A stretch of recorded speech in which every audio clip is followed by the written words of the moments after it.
अल Mustafa welfare trust के senior नायब सदर इलियास मेमन ने सिंध हुकूमत से अवाम को सस्ते आटे की फ्राहमी का मुतालबा कर दिया। कहते हैं ट्रस्ट पैसे देने को तैयार हैं, आटा हुकूमती वुज़रा बांटने। लोग इस कदर मजबूर हैं कि कोई छोटा सा वाक़या भी तहरीक बन जाएगा। बहुत शुक्रिया जनाब आपका। बढ़ती हुई महंगाई ने हर एक को परेशान कर दिया है। ऐसे में हम मौजूद हैं अल मुस्तफ़ा ट्रस्ट के senior vice president Ilyas Memon साहब के साथ, जो कहते हैं कि इस बार ऐसा लगता है कि रमज़ान में बहुत सारी NGOs को शदीद मसाइल का सामना करना पड़ेगा। ऐसा क्यों है, इलियास मेमन साहब से बात करते हैं। इलियास भाई, महंगाई ने तो हर तबके को मुतासिर किया है, लेकिन रमज़ान का महीना आने वाला है, NGOs बड़ी तादाद में राशन और दीगर काम किया करती थी। इस बार क्यों मसाइल का सामना करना पड़ेगा? अब आटा महंगा हो गया, चीनी महंगी हो गई, तेल महंगा हो गया, हर चीज़ महंगी, कोई चीज़ नहीं। ये सिंध गवर्नमेंट तो कोई चेक एंड बैलेंस रख ही नहीं रही है। कोई पूछने वाले, हम तो कराची कमिश्नर से बोले आप जाकर मालूमात तो करें। 220 रुपये 210 रुपये दूध बिक रहा है, तो गरीब आदमी कहाँ से जाएगा? जिसकी 30,000 या 50,000 तनख्वाह हो तो मर गया, फारिग हो गया। आप यकीन माने अभी से लोग कह रहे हैं कि इलियास भाई हमें राशन देना। जो वाइट कॉलर है वो भी बेचारा राशन मानने को तैयार हो गया कि हमको राशन चाहिए। जितनी भी NGO वगैरह जो हैं वो बेचारे खुद जो खाना खिलाते, हम भी 30-35 हज़ार 40,000 महीने खाना के लोगों को खिलाते, हम घर घर जाके खाना बांटते हैं। उसमें भी हमें बहुत फ़र्क पड़ गया है। 95-90 रुपये राशन दे, मैं 10,000 बोरे लेने को तैयार हूँ। मैं फ्री में बांटूंगा, जहाँ बोले मैं वहाँ बांटूंगा। तारिक साहब अल मुस्तफ़ा वेलफेयर सोसाइटी 10,000 20,000 बोरे थे, मैं गरीबों के इनके हाथ से बंटवाऊँ, पीपल्स पार्टी के हाथ से बंटवाऊँ। कहाँ बांटना है मुझे बताया। बहुत परेशानी अग्नि पर से पब्लिक रोड पर आ जाएगी। बहुत शुक्रिया। ये थे इलियास मेमन साहब, जो कि अल मुस्तफ़ा ट्रस्ट के सीनियर वाइस प्रेसिडेंट भी हैं, और बता रहे थे कि अगर सिंध हुकूमत उन्हें रियायती नरखों पर आटा दे तो वो कई 100 ट्रक जो हैं ख़रीदने के लिए तैयार हैं। और साथ साथ बता रहे थे कि सियासी अदम इस्तेहकाम के लिए नहीं इसका हल है। जी, कराची में गिरां फरोश बेलगाम हो गए हैं। सब्जियां आवाम की कुव्वत खरीद से बाहर हैं। अदरक 600 रुपये किलो से नीचे ना आ सकी। लीमू 480 रुपये किलो में मिलने लगे। प्याज 130 रुपये किलो में फ़रोख्त। आलू 50, खीरा 120 रुपये तक पहुंच गया है। अब नाज़रीन को अपडेट करें, प्याज 10 रुपये सस्ती होकर 130 रुपये किलो हो गई है। आलू, प्याज और टमाटर 40 रुपये फ़ी किलो पर बराजमान है। लीमू 80 रुपये इजाफे के बाद 480 रुपये पर पहुंच गया है। अदरक 600 रुपये फ़ी किलो फ़रोख्त हो रही है। आगे बढ़ते हैं और आपको बताएं कि लैंड ग्रैबर्स को किसी सूरत बर्दाश्त नहीं किया जाएगा।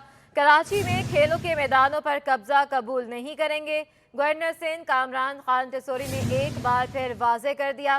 कहा, विफाकी इदारों को काबिज़ीन के खिलाफ कार्रवाई के लिए खत भेजूंगा। इनका मजीद क्या कहना था, आपको सुनवाते हैं। कोई भी लैंड माफिया हो या किसी भी किस्म का माफिया, वो इस शहर को आगे बढ़ने से नहीं रोक सकता। हमारा ये स्लोगन है कि कराची खेलेगा और कराची तरक्की करेगा, कराची आगे बढ़ेगा। और उस रास्ते में, उसके बीच में जो भी आड़े आएगा उसको आड़े हाथों लिया जाएगा।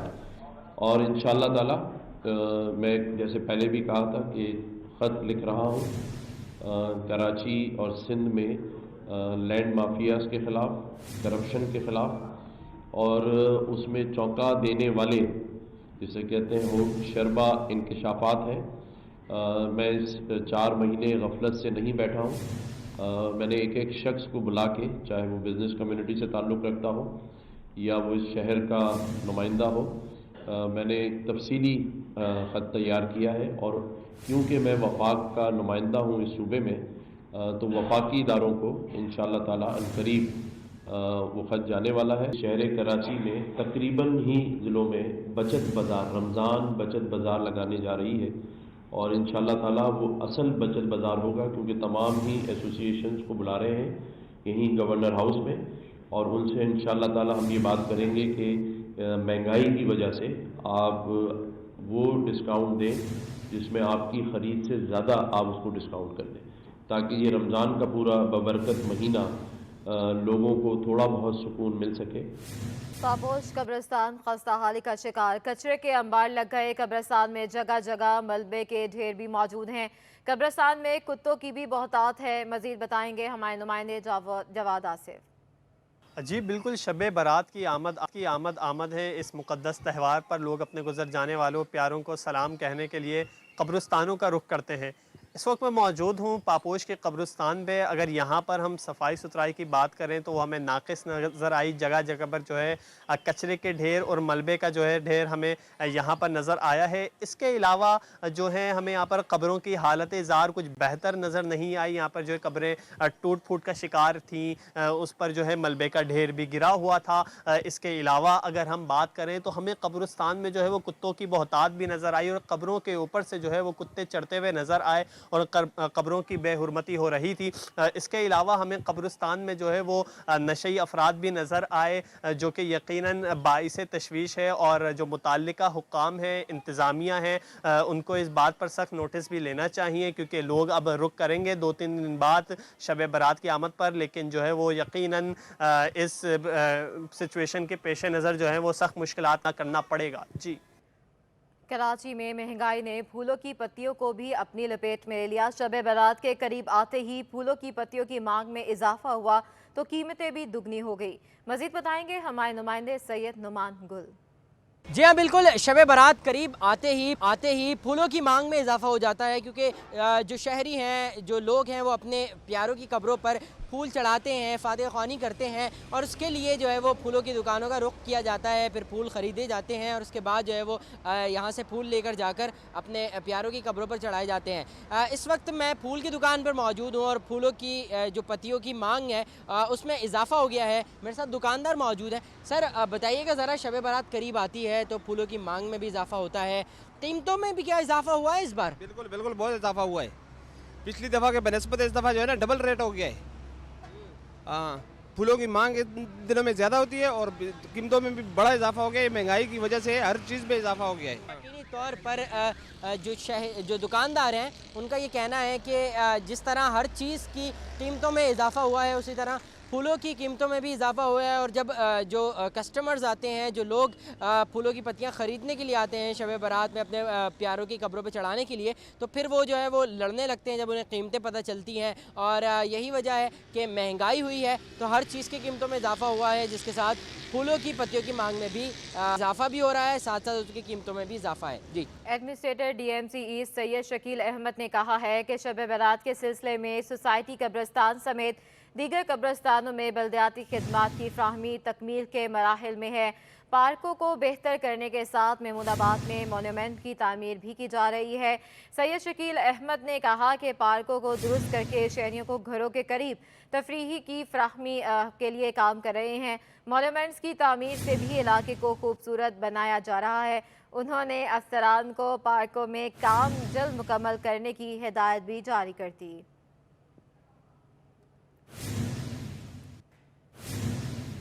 SSGC कराची में गैस के मसाइल हल करने में नाकाम हो गई। सर्दी की शिद्दत में कमी के बावजूद गैस की बंदिश का सिलसिला ना रुक सका। मुख्तलिफ इलाकों में गैस की बंदिश से शहरी सिलेंडर के इस्तेमाल पर मजबूर हो गए हैं। Kashmir colony, Akhtar colony, north Nazimabad, north Karachi, Khuda ki Basti, Taiser town, Shah Latif town, वलीर, मेमन गोट समेत मुख्तलिफ इलाकों में रात 10 से सुबह 6 बजे तक गैस की बंदिश मामूल बन चुका है। मुतादिद इलाकों में दिन में भी गैस बंदिश और प्रेशर में कमी की शिकायत भी बरकरार हैं। गैस बहरान के बाद शहरियों को शदीद मुश्किलात का सामना है। शहरी नाश्ते और खाने की तैयारी के लिए महंगे सिलेंडर इस्तेमाल करने पर मजबूर हो गए हैं। अब आपको बताएं कि आर्ट्स काउंसिल में सिंध लिटरेचर फेस्टिवल का आज आखिरी रोज़ है। छठे अदबी मेले में मुशायरे, किताबों की रोनुमाई समेत आज 15 से ज़्यादा सेशंस होंगे। रात को सैफ सेमू और वहाब बुकटी मौसीकी की महफिल में गरमाएंगे। मज़ीद जानते हैं आज जमाली से। जी देखें, सिंध लिटरेचर फेस्टिवल का आज आखिरी दिन है और तीसरा दिन है। लिटरेचर फेस्टिवल में आज 15 के लगभग सेशंस हैं, मुशायरा है और उसके साथ साथ रात में महफिल मौसीकी है, जिसमें सैफ समेजो और वहाब बुकटी अपने फ़न का मुजाहरा करेंगे। ये छठा सिंध लिटरेचर फेस्टिवल है जो गुज़श्ता 3 दिनों से आर्ट्स काउंसिल में जारी है। यहाँ पे सिंध एजुकेशन फाउंडेशन का एक बड़ा स्टॉल है, जिसमें ख़ास तौर पे सूबा सिंध की तालीमी सरगर्मियों को और वो बच्चे जो देही इलाकों में अपने तालीमी प्रोजेक्ट्स लाते हैं और अपना काम दिखाते हैं या अपनी सरगर्मियाँ शो करते हैं, उनको प्रमोट किया जा रहा है इस स्टॉल पर। मैंने अभी देखा थोड़ी देर कबल नौशर फ़िरोज़ के ये बच्चे हैं आज़ाद पब्लिक स्कूल के, जिन्होंने एक पूरा एक एनवायरनमेंट का, साइंस का और माहौल का एक कॉम्बिनेशन है, एक पूरा बनाया है, जिसमें बारिशें कैसे होती हैं, माहौल को कैसे बचाया चूँकि इस बार सिंध लिटरेचर फेस्टिवल का मौजू भी कुछ मौसमियाती तब्दीलियों के मुतालिक है, क्लाइमेट चेंज के मुतालिक है। तो क्लाइमेट चेंज को नज़र में रखते हुए इन बच्चों ने अपना एक प्रोजेक्ट यहाँ पे लॉन्च किया है। तो मैं थोड़ा सा पहले तो सिंध एजुकेशन फाउंडेशन के डिप्टी डायरेक्टर हैं निसार बावन साहब मौजूद हैं। निसार साहब, ये क्या था बेसिकली, ये जो बच्चों का जो प्रोजेक्ट है, या बेसिकली सिंध एजुकेशन फाउंडेशन जो यहाँ SLF में क्या कर रही है? असल में सिंध एजुकेशन फाउंडेशन का ज़ाहिर है पूरी सिंध में एक नेटवर्क है। कोई 3000 स्कूल हैं, 9.5 लाख बच्चे हैं और उन स्कूल्स में जो है वो मुख्तलिफ़ सरगर्मियाँ होती हैं, को करिकुलर एक्टिविटीज़ होती हैं। हमें ये एक प्लेटफॉर्म मिला, हमने ये सोचा कि जितने हमारे टैलेंटेड बच्चे हैं हर स्कूल में कोई ना कोई प्रोजेक्ट जो है डेवलप करते हैं और उन बच्चों को कराची में हम बुलाएँ और इस जो है फ़ोरम पे उनको लेके आएँ कि वो अपनी जो परफॉर्मेंस है, वो उनकी जो टैलेंट है वो दिखा सकें। तो इस मरतबा सिंध लिटरेचर फेस्टिवल की थीम के हिसाब से हमने यहाँ पे जो है वो साइंस के वो प्रोजेक्ट लेके आए हैं जो बच्चों ने ख़ुद तैयार किए हैं और बड़ी मेहनत से उन बच्चों ने तैयार किए हैं, और जिसमें वो बता रहे हैं कि इस इन्वायरमेंट को किस अंदाज़ से बेहतर किया जाए और क्लाउड्स किस अंदाज़ से डेवलप होते हैं। अच्छा, आप बताइएगा कि आप कहाँ से आए हैं, किस इलाके से? सर मैं भिरिया रोड से आया हूँ, ज़िला नौशर फ़िरोज़। अच्छा, supported by Sindh education foundation. ये आपने जो बनाया है, अब हम देख रहे हैं कि वो बारिश भी हो रही है और बादल भी गरज बरस रहे हैं, ये क्या बनाया आप लोगों ने? सर ये हमने वाटर साइकिल बनाया है। वाटर साइकिल, ये बादल तब बनते हैं जब हमारा एनवायरनमेंट साफ़ होता है, माहौल साफ़ होगा, दरख्त होंगे तो हमारे क्लाउड्स भी बनेंगे, बारिशें भी ज़्यादा होंगी। तो हमने उसको एक प्रोजेक्ट में डिफ़ाइन किया है।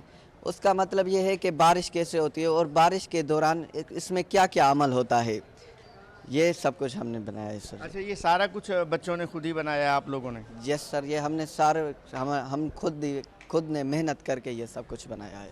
सुना आपने, ये नौशर फ़िरोज़ के एक देही इलाके के स्कूल के बच्चे हैं और भी यहाँ काफ़ी सारे बच्चे हैं इन्होंने ये प्रोजेक्ट बनाया जो बहरहाल उस थीम के मुताबिक है कि क्लाइमेट चेंज कैसे होते हैं, बादल कैसे बनते हैं, बारिशें कैसे होती हैं और फिर इनको कैसे माहौल को किस तरह बचाया जाता है। बहरहाल सिंध लिटरेचर फेस्टिवल अपने आखिरी दिन में जारी है और मुख्तलिफ सेशंस का तकरीबन इब्तदा हो चुकी है।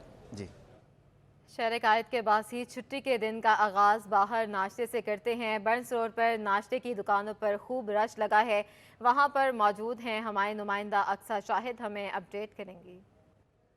जी बिल्कुल, इतवार का दिन है। शहरी जो है वो उमूमन इतवार के दिन का आगाज़ जो है वो कुछ मुख्तलिफ अंदाज से करते हैं, क्योंकि इतवार के दिन बच्चों के स्कूल की छुट्टी होती है, ऑफिस वाले हजरात की छुट्टी होती है। तो साथ ही जो है मैं नाश्ते के होटल पे खड़ी हूँ जहाँ आपको मेरे कब में अच्छा खासा रश नज़र आ रहा होगा शहरियों का। शहरी कोई पूरी के ऑर्डर दे रहा है, कोई पराठे के ऑर्डर दे रहा है, तो कोई जो है वो चना छोले के ऑर्डर दे रहा है। मेरे साथ इस वक्त यहाँ पर फैमिली भी है, जो पूरी फैमिली आई हुई है, उनसे भी बात करेंगे और जानेंगे कि वो जो है छुट्टी के दिन के बारे में क्या कहेंगी। मैम, आप मुझे बताएं कि क्या कहेंगी, फैमिली के साथ आई हुई हैं? फैमिली के साथ आई हूँ और मेरे हस्बैंड है, मेरी सिस्टर, मेरी नीस, मेरी बेटी का लंदन से आई है और कहती चलना है बंस रोड। कहती मैं सारे खाने में टेस्ट करूँगी, बंस रोड में मिस किया 1 साल, तो कहती मैं जाऊँगी खाने कुछ भी हो जाए। तो ये अच्छा जी, वही इन्होंने बताया कि इनकी बेटी जो है वो लंदन से आई है और वो जिद कर रही थी कि उनको यहाँ पे नाश्ता करना है। थोड़ा सा उनसे भी जानेंगे कि आप मुझे बताएं क्या कहेंगी, लंदन से आई हैं, कराची का नाश्ता कैसा लग रहा है? कराची की तो बात ही अलग है, लंदन में वो खाने नहीं है जो कराची में। हमारे लोग होते हैं वहाँ, लेकिन फिर भी यहाँ का जो टेस्ट है ना, फ्लेवर, वो बिल्कुल अलग है, दुनिया में वो नहीं मिलेगा। बिल्कुल, तो आपने सुना कि कराची जो है वो एक अपनी ही पहचान रखता है, ख़ासतौर पर जब बात की जाती है बंस रोड के नाश्ते की, तो बात ही अलग है। बंस रोड एक अपनी पहचान और एक अपना जायका अलग ही रखता है। शहरी जो है वो दूर दराज से आते हैं और यहाँ पर नाश्ता करते हैं। यही है कि रौनक जब फैमिली मिल के साथ बैठती है। जी। और गवर्नर सिंध कामरान खान तिसोरी साइकिलिंग के शौकीन निकले हैं। कहते हैं वो बचपन में साइकिलिंग किया करते थे, 20 साल बाद आज साइकिलिंग की है। गवर्नर सिंध ने कराची गेम्स में साइकिल रेस के इनेकाद को सराहा है। गवर्नर सिंध का कहना था कि हम सबको मिलकर शहर की रौनकें बहाल करने में अपना अपना किरदार अदा करना होगा। मजीद उन्होंने क्या कहा ये बताएंगे हमारे नुमाइंदे ताबिश मीर। हाँ जी बिल्कुल, हम देख रहे हैं कराची गेम्स में जिस तरीके से बेहतरीन अंदाज से कराची गेम्स हो रहे हैं, तो डॉक्टर सैफुर रहमान और सूबा सिंध के गवर्नर कामरान अहमद खान टिसोरी भी जो है वो इन एक्शन दिखाई दे रहे हैं। गवर्नर साहब क्या कहेंगे? कामरान साहब, आपने भी साइकिलिंग की, कल यही सवाल मैंने डॉक्टर साहब से भी किया था, तो उन्होंने कहा था हम भी इन एक्शन दिखाई देंगे। इस सवाल से तैयारी पहले भी की हुई थी क्या आपने? नहीं, मैं समझता हूँ कि जो चीज़ अचानक की जाए वो ज़्यादा होता है। आज 20 साल पुरानी याद ताज़ा हो गई, बल्कि 30-35 साल जब हम किराए पे साइकिल लेकर चलाते थे, और आज वही 30 साल पुरानी याद ताज़ा हुई।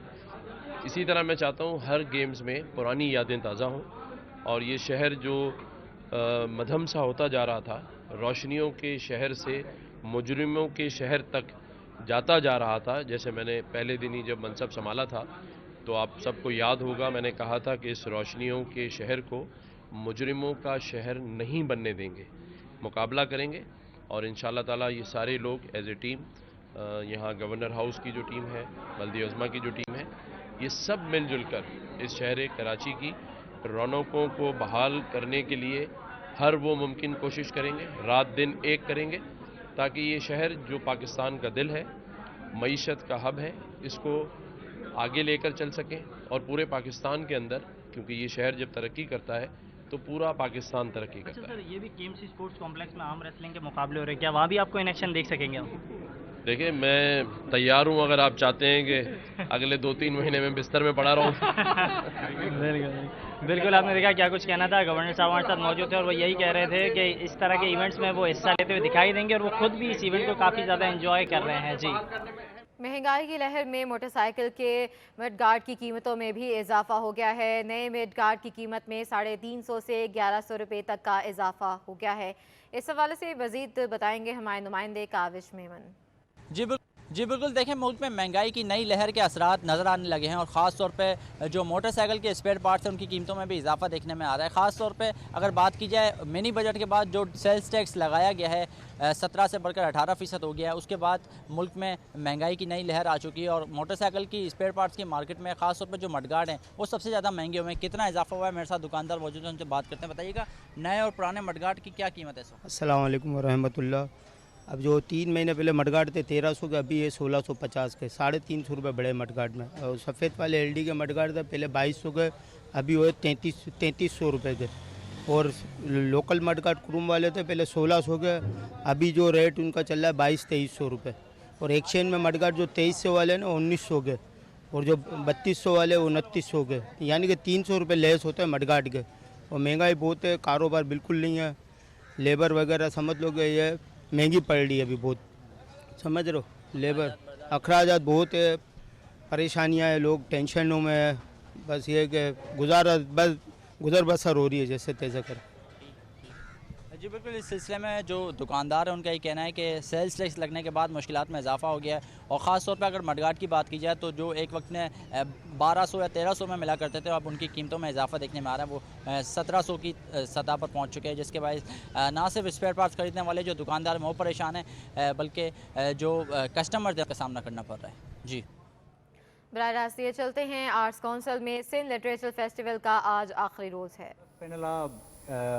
तमाम सुठा जेको आहे सो साईं जन ने ख़्याल भी पेश कया, प्लस में असां स्टूडेंट्स भी वेठा आहिनि। मुंहिंजो जेको तालुक़ु आहे उहो मेंटरशिप ऐं कैरियर काउंसलिंग सां आहे, उन जे हिसाब सां मां थोरो ब्रीफ कंदो हलुमि। पर फर्स्ट लाइनर जेको तव्हां पुछियो, मां उनजो जेकॾहिं तव्हांखे हिकु लाइन में जवाबु ॾियां त मुंहिंजो जेको फर्स्ट लाइनर हूंदो उहो इहो हूंदो त लर्न टू अर्न। मतिलबु जेकॾहिं तव्हां यूनिवर्सिटी में वञो था त उते तव्हांखे अहिड़ी तालीम मिले, उते तव्हांखे अहिड़ो कैरियर काउंसलिंग मिले, अहिड़ो तव्हांखे तालीम मिले जो तव्हां उतां जॾहिं निकिरो त तव्हां हिकु त तव्हांजी तालीम, हिकु त तव्हांजो शऊर, हिकु त तव्हांजो ख़्यालात, हिकु त तव्हांजी सोच विजन अहिड़ो हुजे त तव्हां सोसाइटी खे चेंज बि करे सघो। पर इंसान आहे, अर्निंग खां सवाइ त इंसानु हली कोन थो सघे, त उन में अर्निंग जो फैक्टर बि लाज़िम हुअणु खपे। त सोच अहिड़ी हुजे जो सोसाइटी ऐं कल्चर खे चेंज करिणो आहे, उन सां गॾोगॾु अर्निंग बि जेको आहे सो इम्पॉर्टेंट फैक्टर आहे for the human being to live. त मुंहिंजे ख़्याल में वन लाइनर मां इहो पेश कंदुमि, उन खां बाद में असांजा ॿिया पैनलिस्ट आहिनि, त पोइ बाद में जेको हिन जो फर्दर डिस्कशन आहे उहो बाद में कयूं। विरसा, तव्हां खां मुंहिंजो सिंपली सुवाल इहो हूंदो कि जेको सॼो बहस हले पियो, बहस में जेका ॻाल्हि ॿोल हले पई, असां स्टूडेंट पॉलिटिक्स उन हिस्ट्री ऐं स्ट्रगल ते बि अचूं था, तव्हां वटि कहिड़ो ख़्यालु हो जॾहिं तव्हां यूनिवर्सिटी में आया आहियो, जीअं हींअर ॻाल्हि हले पई अर्निंग एंड लर्निंग जी, असां वटि जेके बेसिक कॉन्सेप्ट्स आहिनि वॾे वॾो तज़ाद ई हिते आहे ऐं हाणे हुन ते खुलियल बहस थिए वेठो। जीअं ॿारनि खे कंहिंखे इंटरमीडिएट में आणे, या जीअं डॉक्टर साहिबु ॻाल्हि कई अमजद सिराज मेमन साहिबु, त पहिरियां अची ज़हन में विधो थो वञे बाबा तव्हांखे हीउ थियणो आहे तय थियल मॉडल में। तव्हांजो ख़्यालु छा हो जॾहिं तव्हां यूनिवर्सिटी पहुता, तव्हां कहिड़ा थॉट खणी पहुता आहियो, या तव्हांजो कहिड़ो हींअर टारगेट आहे, तव्हां छा सोचियो आहे त लाइफ खे अॻिते कीअं खणी वञिणो आहे?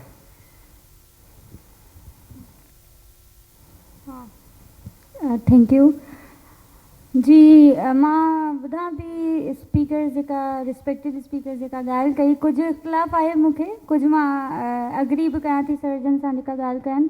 यूनिवर्सिटीअ में पहुचंदे असांखे जेको जंहिं विषय में इंट्रस्ट आहे उहो पाण ख़बर पइजी वेंदी आहे, शागिर्द एतिरो मेच्योर हूंदो आहे त उहो पाण सिलेक्ट करे सघे।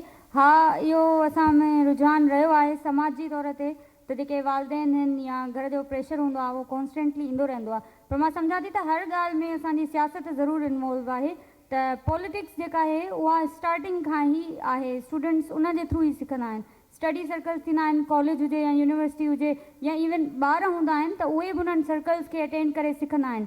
इहे स्टडी सर्कल्स जेके असां कराईंदा आहियूं, प्रोग्रेसिव तंज़ीमूं, उन्हनि सां असांजी ज़हनी सोच बहितर थींदी आहे, क्रिटिकल थिंकिंग ईंदी आहे, ऐं पोइ माण्हू समाज लाइ बहितर कमु कंदो आहे। इहो लर्न टू अर्न वारो कॉन्सेप्ट बिल्कुलु मां नथी सम्झां त दुरुस्त आहे। असांखे समाज खे बहितर करण लाइ कमु करणु घुरिजे, उन लाइ पाण कॉन्ट्रीब्यूट कयूं।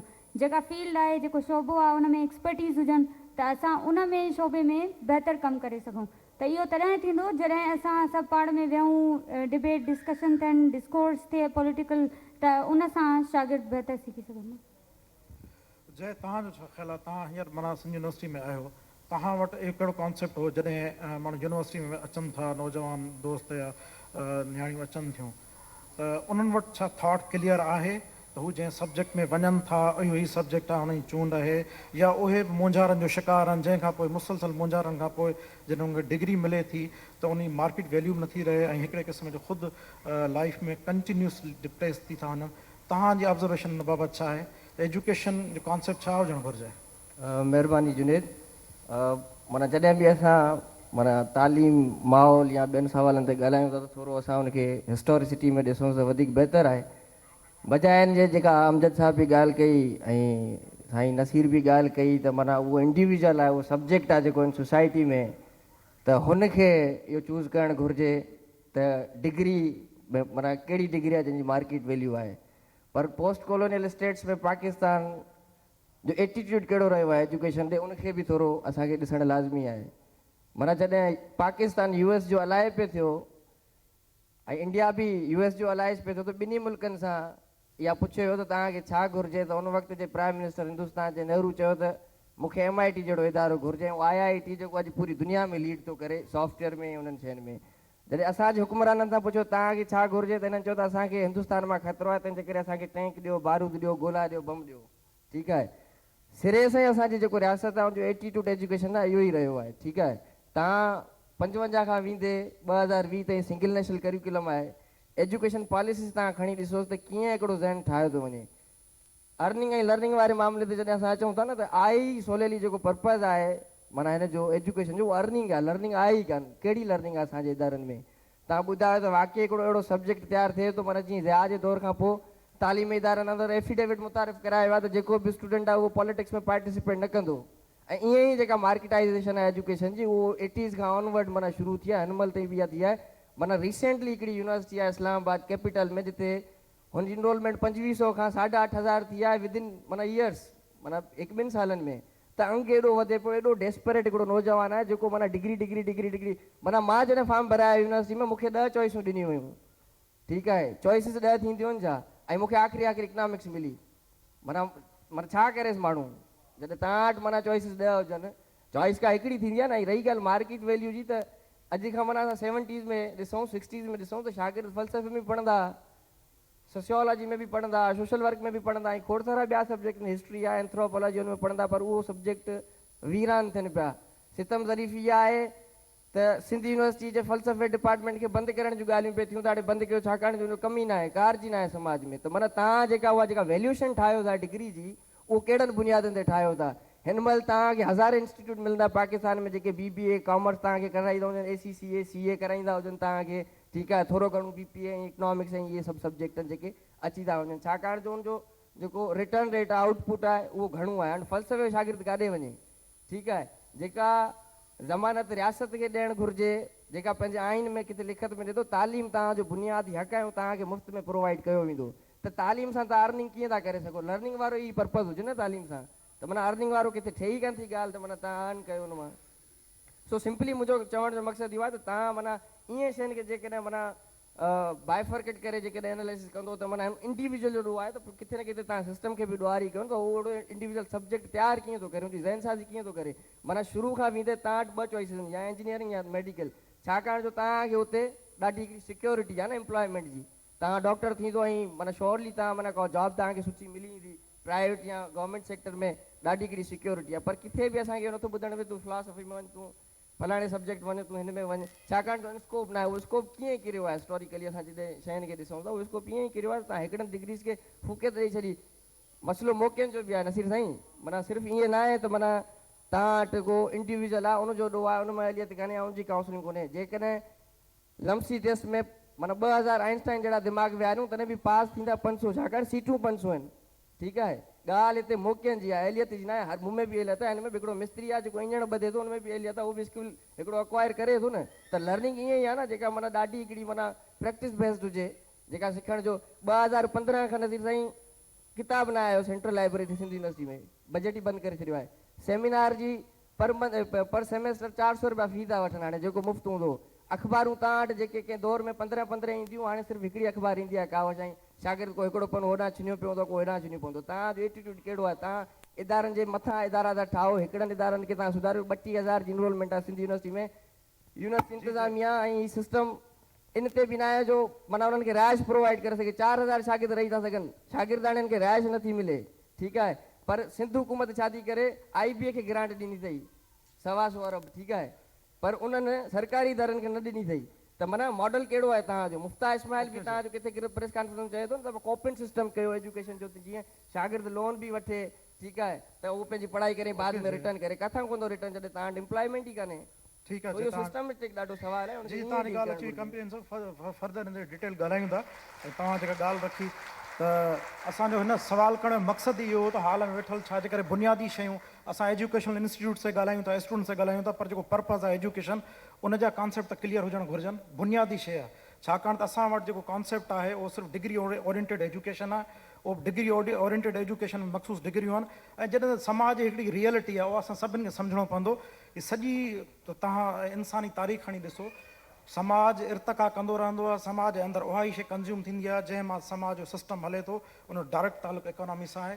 पर उन इकोनॉमी सां गॾोगॾु उहा इकोनॉमी बहितर तॾहिं थी सघंदी जॾहिं तव्हां में लर्निंग स्किल्स हूंदा, सिविलाइज़ेशन तॾहिं ठाहियूं वञनि। बुनियादी सवाल करण जो मक़सदु इहो हो त तव्हां सभिनि जो घटि में घटि थॉट अचे, तव्हां सभु चाहियो था। डॉक्टर साहब, हाणे तव्हां खां मां पुछणु चाहियां अमजद सराज साहब, एजुकेशनल इंस्टीट्यूट्स जो रोल हिन वक़्तु असांजे समाज जे अंदरि काफ़ी माना डिस्कस थिए थो। जीअं हींअर जय बि हिकिड़ी ॻाल्हि कई ऐं हुन निशानदेही कई त सिंध यूनिवर्सिटी में हिननि शयुनि जी खोट आहे, हिननि शयुनि या पब्लिक यूनिवर्सिटीज़ में ओवरऑल उनमें जेके घुरिबल शयूं हुजणु खपनि उहे मिक़दार मौजूदु न आहिनि, ऐं कंहिं प्राइवेट यूनिवर्सिटी में ॻाल्हि बि कई। तव्हां ओवरऑल छा था सम्झो त एजुकेशनल इंस्टीट्यूट्स जेके आहिनि हिन वक़्तु हिकु स्टूडेंट खे ऑफर छा था कनि ऐं उन्हनि खे छा ऑफर करणु खपे, केतिरो मयार बहितर हुजणु घुरिजे, ऐं उन मयार बहितर न हुजण जा मां उनखे थोरो हिन पासे चवंदुमि उन जी रीज़निंग कहिड़ियूं आहिनि, किथे असुल में उहे बॉटल नेक्स आहिनि जेके उहे खुलनि नथा। वॾी महिरबानी, तव्हांजो सुवालु ॾाढो सुठो सुवालु आहे। ॾिसो, कुझु शयूं अहिड़ियूं आहिनि जो करण सां तजुर्बो थींदो आहे। मूंखे इहो तजुर्बो जॾहिं आउं डाउ मेडिकल कॉलेज जो प्रिंसिपल थियुसि तॾहिं मूंखे थियो, पर उन खां पोइ वधीक वाइस चांसलर जी हैसियत में आई एग्री विद जय to on a few points. हाणे मिसाल जे तौर ते त हुकूमतूं जेके आहिनि से इंडिया जी हुजे या पाकिस्तान जी हुजे, पाकिस्तान जे पहिराए में सिंध जी हुजे, आउं तमामु हाई पावर्ड लेवल जी मीटिंग्स में वेहंदो आहियां पंहिंजी जॉब जी नेचर जे करे। उते मूंखे कॾहिं बि का नेगेटिविटी नज़र नथी अचे। उते हू पॉज़िटिव ॻाल्हियूं करण जी कोशिशि कनि था, हू असांखे था चवनि, हू असां खां था घुरनि त तव्हां पंहिंजी रिक्वायरमेंट्स ॿुधायो। मसइलो हाणे तव्हांखे आउं सिर्फ़ु हिकिड़ो छो त ही जेके यंग स्टूडेंट्स वेठा आहिनि उन्हनि जी सम्झ जेसि ताईं इहा ॻाल्हि कोन सम्झंदा, ॾिसो depends on which side of the divide you are, ठीकु आहे। फेंस जे कहिड़े पासे तव्हां वेठा आहियो, ऐं हिन पासे वेठो आहियां तॾहिं मूंखे हितां जा प्रॉब्लम्स ख़बर पिया आहिनि। हाणे तव्हां हिन मां बिल्कुलु इन ॻाल्हि में आउं एग्री कंदुसि त यूनिवर्सिटीज़ जेके ठाहियूं वयूं न, जिन ठाहियूं उन्हनि इन करे कोन ठाहियूं। साईं GM साहिब सिंध यूनिवर्सिटी ठाही इन करे कोन ठाही त तव्हां माण्हू नाइब कासिदनि खे 500 नाइब कासिद रखी छॾियो, ठीकु आहे। हाणे उहो 500 नाइब कासिद केरु थो रखे? हिकिड़ो मिसाल तौरु असां पंहिंजी ज़िमेदारी जेकी आहे न उहा खणण लाइ बिल्कुलु तयारु न आहियूं। असां फलाणो चोर आहे। मां इहो थो चवां त अगरि को पॉलिटिशियन 4 माण्हू मोकिले थो हिकिड़े वाइस चांसलर वटि या हिकिड़े डायरेक्टर वटि, बाबा ही मुंहिंजा माण्हू खण, त मूंखे ॿुधायो त हू माण्हू केरु आहिनि? उहे माण्हू तव्हांजे ई मुआशिरे जा माण्हू आहिनि। उहे जेॾी महिल इलेक्शनूं था लड़नि तॾहिं वोटनि जे लाइ वञनि था माण्हू, त उहे चवंदा आउं वोट ॾींदुसि, मूंखे मास्तरी ॾिजां। सभिनी खां कोवेटेड पोज़ीशन आहे मास्तरी। त असां मुराद जनरल सॼो ऐं जनरलाइज़ पियो करियां, असां उन्हनि खे पोइ पर्चा थींदो आहे, कावड़िया हूंदा आहिनि, पोइ चवंदा आहिनि चङो भला तूं फलाणी तोखे नौकिरी ॾींदासीं। हाणे उहो नौकिरी जो वाइदो करे वेही रहियो, हाणे केॾांहुं वञे उहो बि। तंहिंजे करे असांखे पंहिंजी ज़िमेदारी मुआशरती तौर ते, मुआशी तौर ते न पर मुआशरती सोशल लेवल ते ॾिसणु खपे त असां छा पॉलिटिशियन्स खे इहे शइ असां नथा चऊं। ऐं नथो चाहियां यार मुंहिंजो माण्हू खणी ॾे, त इहा ॻाल्हि पहिरीं सोचणु घुरिजे। रही ॻाल्हि इहा त सिंध यूनिवर्सिटी जो हिकिड़ो मिसाल थो ॾियां। तव्हांखे शायदि ख़बर आहे त सिंध हायर एजुकेशन कमीशन हिकिड़ी इदारो आहे हिकिड़ो, उन जे हेठि हिकिड़ी इंस्पेक्शन कमेटी ठहियलु आहे, charter inspection and evaluation committee. आउं उनजो मेंबर आहियां। इन करे मूंखे तजुर्बो थिए थो हर यूनिवर्सिटी आउं हींअर ॾिसी आयो आहियां, तक़रीबन सिंध जी का बि यूनिवर्सिटी रहियल कान हूंदी जेका मूं कोन ॾिठी हुजे। ऐं न रुगो ॾिठी हुजे, हुननि जी बाक़ाइदे प्रेज़ेंटेशन थींदी आहे, तक़रीबन 1000 पेजनि जो डॉक्यूमेंट ठहंदो आहे। उहो असांखे हफ़्तो पहिरीं मिलंदो आहे, पोइ हुन मां जेके कम जूं शयूं हूंदियूं आहिनि उहे असां ॾिसंदा आहियूं। सिंध यूनिवर्सिटी जो जेको बजट आहे तव्हांखे ख़बर बि कोन्हे केतिरो आहे, मगर आउं तव्हांखे सिर्फ़ु एतिरो थो ॿुधायां त हुन में जेके पेंशनर्स आहिनि, जेके पेंशन आहे उनजो सिर्फ़ु हिकिड़ी पेंशन जो जेको लाइबिलिटी हुननि जी आहे उहो 1 अरब 60 करोड़ रुपया आहे। उन्हनि खे इहा सम्झ में कोन ईंदी आहे त जेकी ग्रांट आहे उन मां पघार पहिरीं ॾियूं या असां पेंशनूं पूरियूं कयूं। इन करे जो हाणे ॿी ॻाल्हि ॿुधिजो, हिकिड़े माण्हूअ ते फैकल्टी मेंबर ते 1.5 माण्हू रखण जी इजाज़त आहे जेको हुनखे सपोर्ट स्टाफ आहे। मिसाल जे तौर ते 2 टीचर आहिनि त 3 माण्हू तव्हां वटि सपोर्ट स्टाफ, तंहिंमें हर का शइ इंक्लूडेड आहे। असां वटि 1:4 आहे, हिकिड़ो टीचर आहे। इन करे जेको ग़ैर ज़रूरी एम्प्लॉयमेंट जेकी आहे यूनिवर्सिटियुनि जो ॿेड़ो तक़रीबन वधि में वधि उन्हनि ॿोड़ियो आहे। हाणे उहो पैसो जेको तव्हांखे ग्रांट इन एड में मिले थो, तव्हांखे 1 अरब रुपयो मिलियो। जय इहा ॻाल्हि गौर सां ॿुधिजो ऐं तव्हां भली कलोड़े साहिब खां पुछिजो, मां कलोड़े साहिब सां मीटिंग करे आहियां, त हुनखे इहा सम्झ में ॻाल्हि कान्हे त हिन दफ़े हिन बचियल पैसनि मां पघार ॾेई वठां। न पघार ॾींदो त तव्हांखे ख़बर आहे त सभु टीचर मुलाज़िम रोड ते अची था वञनि ऐं अचणु बि खपे, वाक़ई उनजी ज़िमेदारी आहे पहुचाइणु। त पेंशन थो ॾे त पघार नथो ॾेई सघे, पघार थो ऐं पेंशन ॿई थो ॾे त तव्हांजा इहे फंड जेके आहिनि पूरा नथा करे सघनि। त इन खे हाणे ॿुंजो ॾिनो वियो आहे। सेप्टेंबर जी 1 तारीख़ ते हिकिड़ो लेटर इशू थियो यूनिवर्सिटी बोर्ड जी तरफ़ां, मूं वटि मौजूदु आहे, I can show it to you, जंहिंमां 1 खां 22 ग्रेड ताईं कंहिं बि क़िस्म जी, चाहे उहा रेगुलर हुजे चाहे कॉन्ट्रैक्ट जॉब ते, टोटल बैन हणी छॾियो अथनि। ऐं असां उनखे कवर करण जे लाइ असां वटि को ॿियो तरीक़ो बि कोन छॾियो अथनि। इन करे यूनिवर्सिटीज़ खे पंहिंजूं ॾुखियायूं आहिनि। अचो इन ॻाल्हि ते त जेके डिपार्टमेंट्स था खुलनि उन्हनि जी फंडिंग डेफिनेटली इहो सिंध हुकूमत जी ज़िमेदारी आहे ऐं उहे उन्हनि खे वक़्त सां गॾु इम्प्रूवमेंट जी तव्हां गुंजाइश आहे उहा ॾिसंदव तव्हां फ्यूचर में। अहम ॻाल्हि कई डॉक्टर साहब त नसीर साहब हाणे हितां ई सवाल खे खणंदो जिते डॉक्टर साहब छॾियो। डॉक्टर साहब सॼी फाइनेंशियल अरेंजमेंट ते ॻाल्हि कई आहे ऐं डॉक्टर साहब जो ख़्यालु आहे त सॼो जेको ओवर एम्प्लॉयमेंट आहे तंहिंजे करे फाइनेंशियल इम्बेलेंसिस आहिनि यूनिवर्सिटीज़ में। तव्हां छा था सम्झो? बुनियादी सवाल मुंहिंजो आर्ट्स काउंसिल में सिंध लिटरेचर फेस्टिवल का आखिरी रोज़ इस वक्त जारी है।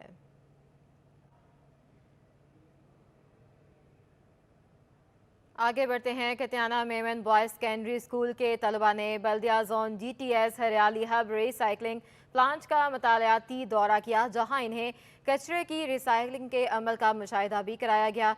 तलबा ने Sindh solid waste management board और NGO टेरर फंड के इश्तराक से रिसाइकलिंग प्लांट पर कचरे से कारआमद अशिया बनाने, गीले कचरे से खाद और प्लास्टिक दाना और प्लास्टिक फ्लिक्स बनाने के अमल का तफसीली जायजा भी लिया। हरियाली हब के stakeholder and community engagement coordinator Junaid Bashir ने तलबा को ब्रीफिंग दी और तमाम मालूमात भी फ्राहम की।